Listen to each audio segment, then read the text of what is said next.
Wissenschaftler und Künstler haben sehr, sehr viel miteinander gemein.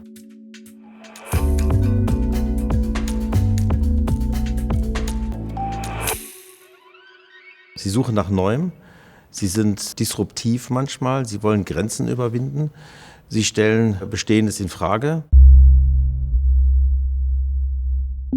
Eine ruhige, in sich ruhende, befriedigende Landschaft, bei der ein Gewitter, was vorher existiert hat, abgezogen ist.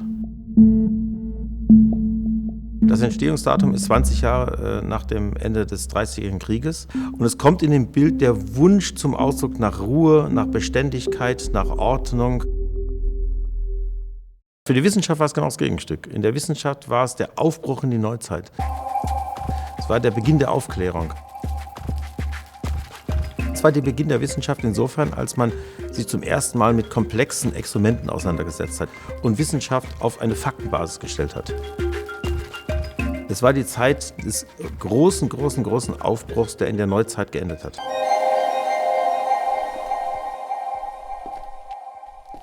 Das zweite Bild ist eigentlich zu fast der gleichen Zeit entstanden, in einer völlig anderen Umgebung, nämlich in Holland.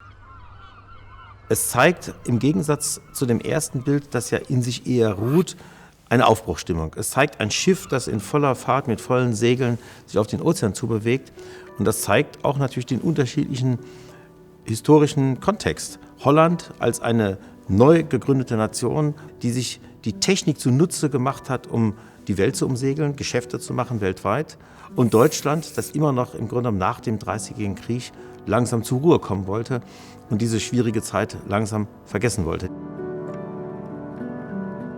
Ich habe das Bild bewusst ausgesucht, weil das Wasser mehrere Metaphern hat. Zum einen ist das Wasser die Öffnung in eine weite Ferne. Der Ozean steht aber auch für Freiheit.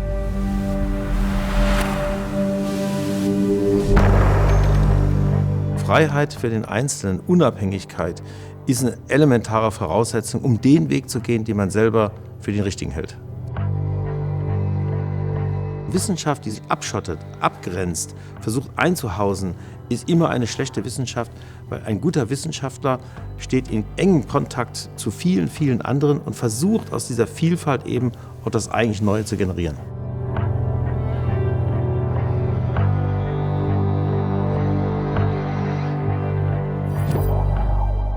Ich muss zugeben, ich fand es total spannend, ich fand es anregend. Ich habe auch festgestellt, dass das, was einen selber bewegt, doch in der Kunst eben auch eine ganz große Rolle spielt und die Welten nicht so verschieden sind, wie man oft denkt.